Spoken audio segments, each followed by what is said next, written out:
Hi everyone, welcome back to my YouTube channel. My name is Patricia Chidima, and on today's video I'll be showing you how to make this beautiful play suit, or you can call it romper. I came across the design online and it was so beautiful, and I was so inspired to make mine using a very simple pattern drafting and sewing method. Guys, I really love the outcome of this dress, so if this is what interests you, ensure to watch to the end, and let's get started.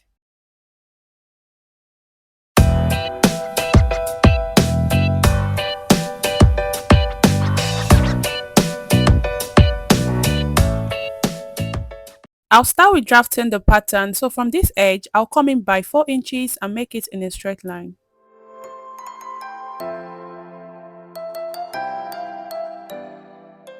After marking the vertical line, I'll make a horizontal line which will serve as our bust line. So I'm marking down 1 inch from that edge and I'll connect it this way. This becomes our bust line. So this is the center front and this is the bust line. Sorry, I wrote SL instead of BL. So I'll correct that later. So I'm going to drop 6 inches on that bust line that I marked out, and I'll mark the waistline 18 inches. I'll come down by 2 inch from the waistline. So I'll mark the same thing here and make it in a straight line. The 2 inches I came down from the waistline is for ease around the crotch area. So it helps the crotch area to relax better. So from that 2 inches, I'll come down by 8.5 inches, which will serve as our hip line. So I'll mark it down there and I'll make it also in a straight line. Then the crotch depth is 11 inches. The round hip measurement and working weight is 44 inches divided by 4, which will give us 11 inches. That's what we use for the crotch length or the crotch depth. We also have to mark our full length. The full length and working weight is 36 inches. So I'll still drop the 6 inches on the bust line and mark out the full length, which is 36 inches.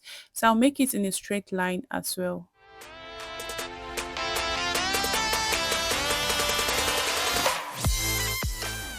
So this becomes our waistline, and this is the crotch extension, and this is the hip line, and then this is our crotch line. So this is the full length of the dress. After marking our vertical measurement, we need to now impute the horizontal measurement. So the waist measurement and working weight is 29 inches plus extra 3 inches because this dress is actually a free dress. So I added 3 inches extra, which is 32 divided by 4, which gave us about 8 inches. So on the hip line measurement and working weight is 41 plus extra 3 inch is, which is 44 inches divided by 4, which will give us 11 inches. So I'm putting the 11 inches there. So on the crotch line, we need to mark our crotch extension. So to mark this horizontal crotch extension, we need to divide our hip measurement by 16. That's 44 divided by 16, which will give us 2.75. So we're going to mark 2.75 away from the center front. So I'll connect it this way and impute the same hip measurement on the crotch line, which is 11 inches. So on the full length, I'll just extend the line that way. And over to the waist, I noticed that I didn't like the way it was too shaped inside. So I added extra 2 inches on the waistline so that to make it a bit free to wear. So this is where I'm connecting it, and I'll just connect it this way. So to mark our round thigh measurement, we need to measure what we have on the crotch line, and it's giving 14 inches. Then we'll divide it by 2, which will give us 7 inches. I will extend the 7 inches to the full length and I'll mark it in a straight line.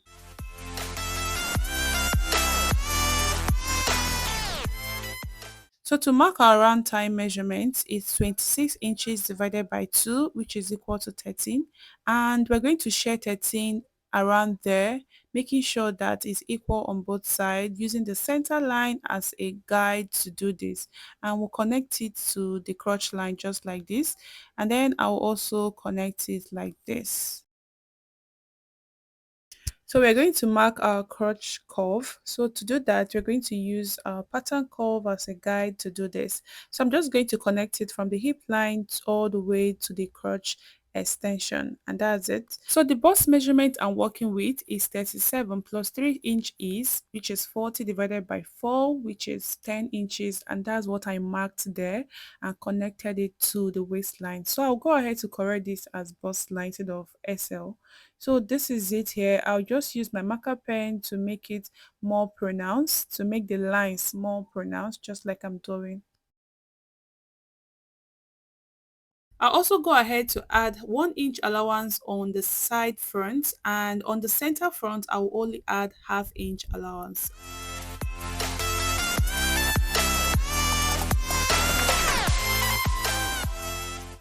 I marked half inch around the bust line, but I won't be using that because this dress has elastic at the upper part, so we need extra allowance to has the elastic inside. So I'll go ahead now to cut it.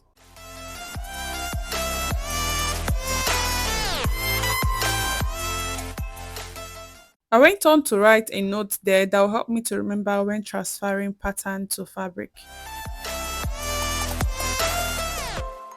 So let's draft the back pattern. The back pattern is actually the simplest to do. So I brought in extra paper and I'm just going to tape the front to the back because the front will help us to cut the back. So I'll slash open the hip line like this and I'm just going to tape it down this way. So in making trousers or shorts, the back is always longer than the front. So I will open up like this using 1.5 inch to extend the back crotch. So I use 1.5 inch for mine because this is a size 10. So if you're of a plus size, you can use 2 inches, 2.5 inches. So this is how I placed it, and I'll also tape the down part like this.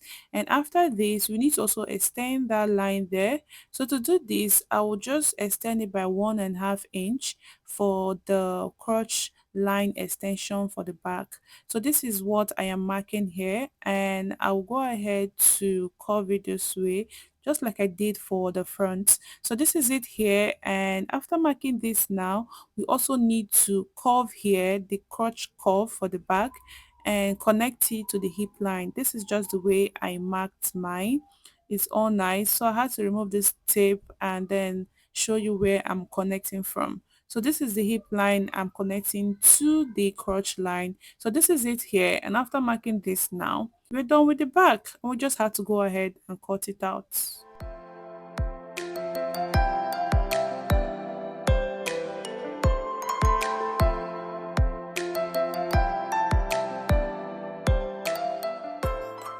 I also wrote the same note at the back at 2 inches.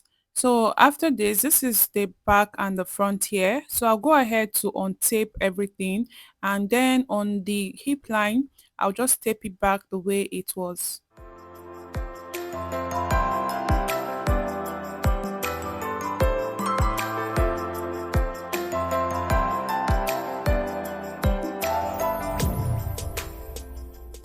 This is the front and the back pattern, and these are the fabrics I'm going to use, the elastic and the two fabrics I'll be combining it. So we'll cut our pattern of fabric. So this is it here for the front. I will add extra 3 inches at the top part. I had to use 3 inches because the elastic I'm working with is about 2.25 inches. So I had to use 3 inches instead of 2 inches I initially marked. So I'll go ahead to cut.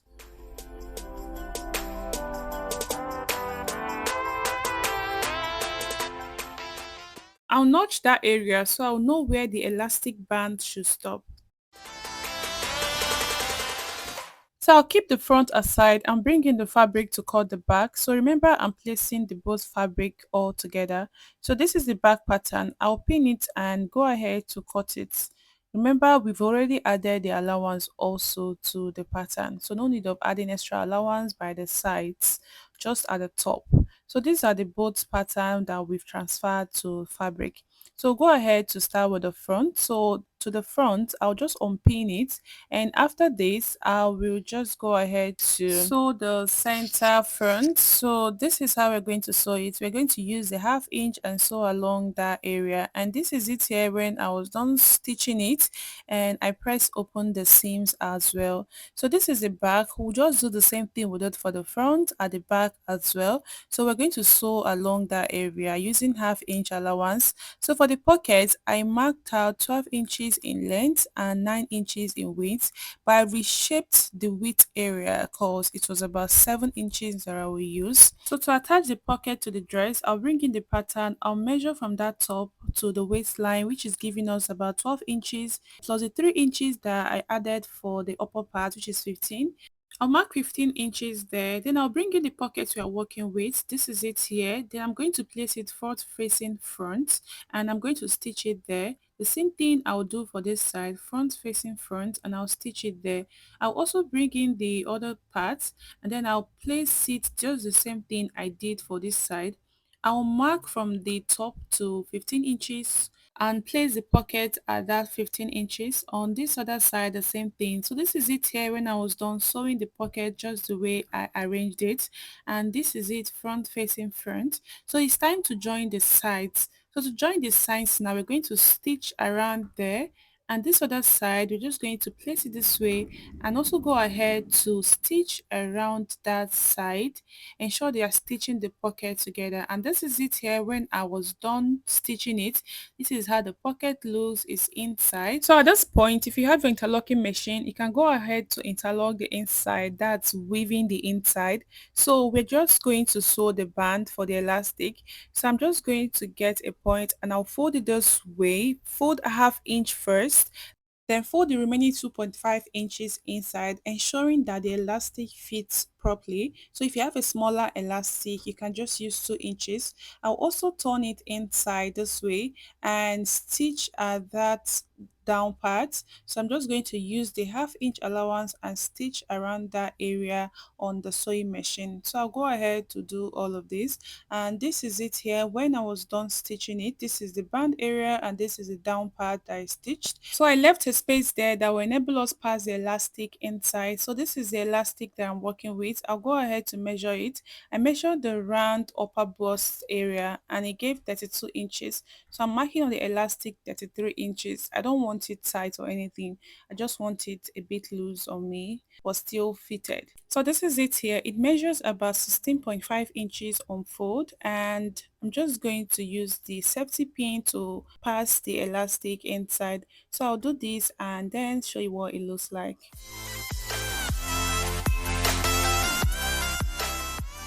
After passing the elastic round, I'll remove the safety pin and then stitch it that place using the half inch allowance we gave on the elastic, and then this is it here and we'll just adjust it this way. I'll also stitch that place down, and this is how it looks here, and this is the front part of it. So to know the back and the back is longer than the front, like you can see it from the length. So we're just going to bring in this band. It measures about 43 inches, and we're just going to cut it or shape it around that area. So I'll come in by 2.5 inches and I'm going to shape it there to the top, just slanting it a little bit so that it will help it to relax better in the front. So after slanting it this way, we're just going to either sew it like this or we'll just fold it front facing front and sew it.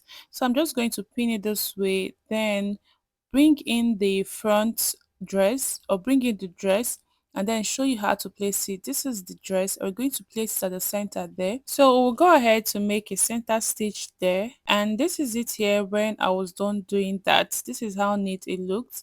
This is how it looks. So we're going to use this button that I made and put it there. So if your robe is quite small, you can just use one button instead of two. So this brings us to the end of the tutorial. If you enjoyed this video, ensure to like, share, leave a comment below and subscribe if you haven't already. See you in my next video. Bye.